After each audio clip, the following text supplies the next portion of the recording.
what are you doing here? I thought I banned you. No, you didn't. By the way, we're talking about Malcolm X. Yes, it is that X, as in Mystery X. Oh yeah, speaking about mystery...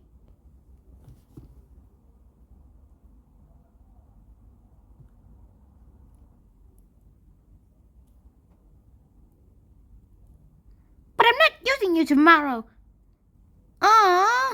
Turn it off. Stop. Oh, come on. And I'll be taking that. See you soon. Okay, so as he was saying, today we'll be talking about Malcolm X. I told you to go back in. Yeah. Guys, no time for the intro. Okay, Malcolm X. Let's start talking about him today. So basically, he was born on May 19th of 1925. BTW, which means, by the way, May 19th is like Malcolm X Day, and May 18th is my birthday. So I'm currently 11 years old according to the US age standard, and I'll be turning 12 this year. Ha! Well, according to Korea, I'm 13, so like what? But then again, Korea is messed up, so let's just keep going on. Anyways, Malcolm X, he had a very rough life. He was born on May 19th of 1925 in Omaha, Nebraska, of the US. By the way, did you know that Malcolm X isn't his real name? It is Malcolm... it turned out I can mute him. Awesome. Well, anyways, his real name was Malcolm Little. And that is kind of awesome, don't you think? So that's why today's title has this extra bit called Little No Thanks. I'll be explaining why he did not like his name Little later. Anyways, that is his birth. His mom and dad were both Pan-Africanists.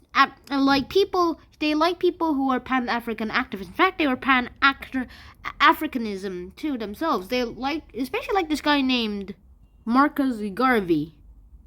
Huh?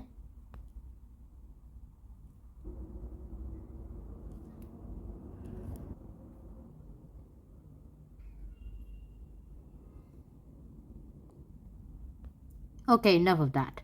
This is starting to get annoying in myself. Let's just delete that little chat box I made for me.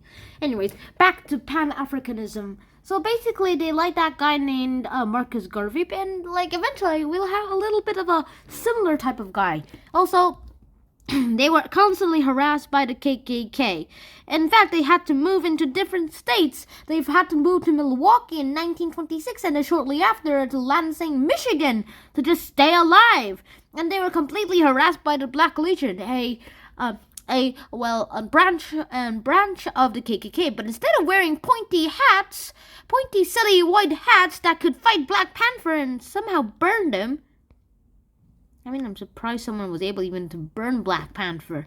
But hey, these guys were racist. It was racist back then, so I'm not surprised that they tried to burn him. But instead of wearing those silly little pointy white hats with some symbols, the Black Legion wore pirate costumes. Even more silly pirate costumes, if you will. Arrgh! Shiver me timbers!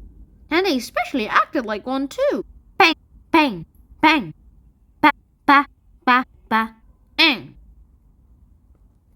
Well, we won't continue talking about these guys, but eventually, most people say that Malcolm's dad was killed because of a little accident, but her mother thought that it was like the Black Legion who did all that, and so she was pretty scared of them, so stay away from them.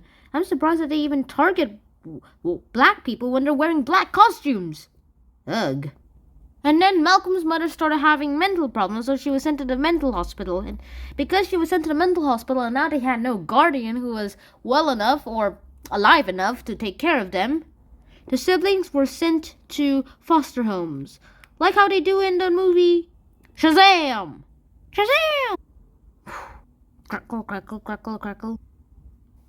anyways, back to the video. A lot of things more happen, and then Malcolm goes to high school. Yippee! He's so awesome at it. And when his class is asked, like, what do you want to be when you grow up? He said, I want to be a liar. And his teacher was like, you are kidding me, Malcolm. You have to choose a career that is reasonable enough. A liar? A black person can never be a liar.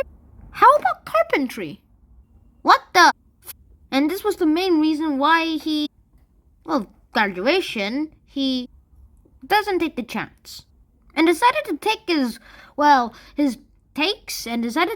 chance at the lottery and gambling. And a little bit of crime. Kind of reminds me of Scott Lang. And so yeah, he's officially a school dropout and a criminal. And then they find out he's a criminal and sentence him to 8 to 10 years of prison because of entering and breaking. Wait, should I have an breaking and entering? Who cares? While in jail, though, he decided that he liked this place called group called the Nation of Islam, and he spent a lot of time in jail thinking and preaching about it. And the leader was a guy named Muhammad. That Muhammad. And since 1948, Malcolm started writing to Muhammad frequently. In 1950, the FBI,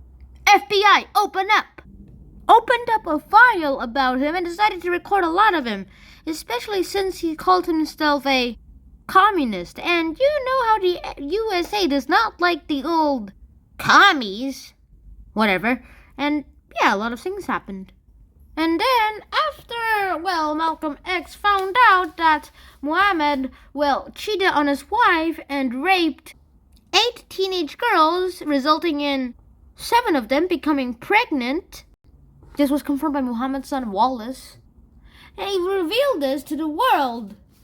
Yikes. And so he revealed this to the world in 1963.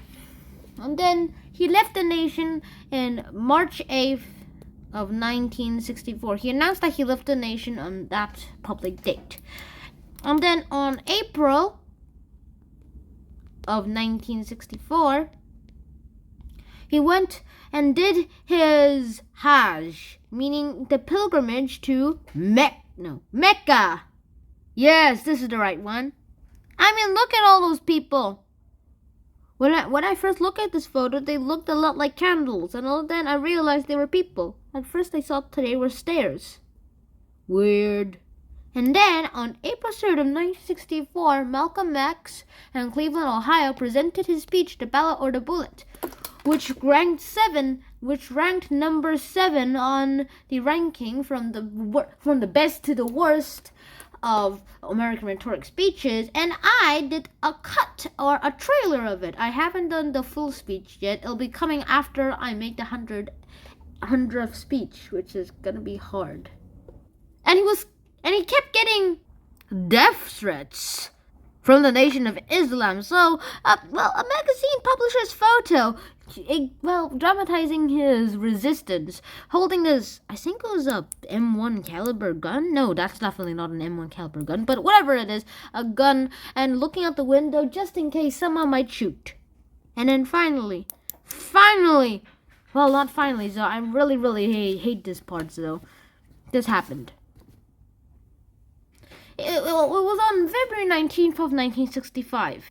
On this day, he was supposed to be addressing a little council of 400 people. And then suddenly, one of those people shouted, "Nigga, get your hand out of my pocket!" He rushed with 2 bodyguards, and then suddenly, 3 people surrounded him and shot him, giving him 21 gun wounds.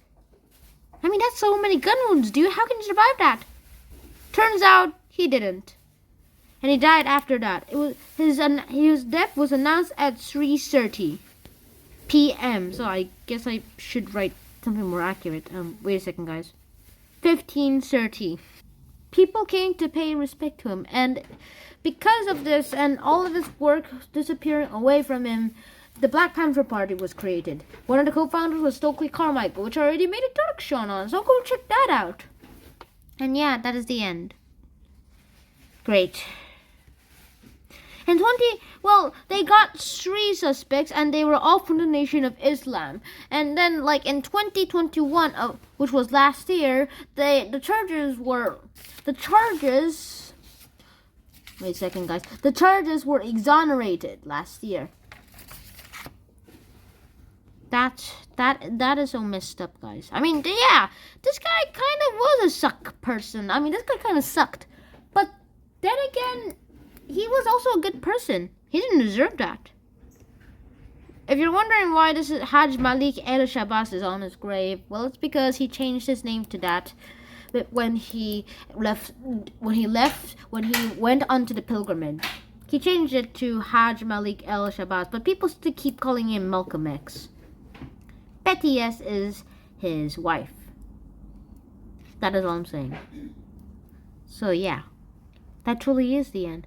After trying to get away from the KKK, and finally at least getting away from the KKK, even getting his family house and his own regular house after he started his own family got burned down by them and the Nation of Islam, he finally got targeted by them. So yeah, that truly is the end. But what would have happened if the Nation of Islam didn't kill him at that spot? And what if he just finished that speech that he was supposed to give? And even if he was killed after he gave that speech, what would have happened? What was he going to say? Well, we may never know. That's one of the bad things about history. You always never know. So that is the end of history. Shannon out. Peace.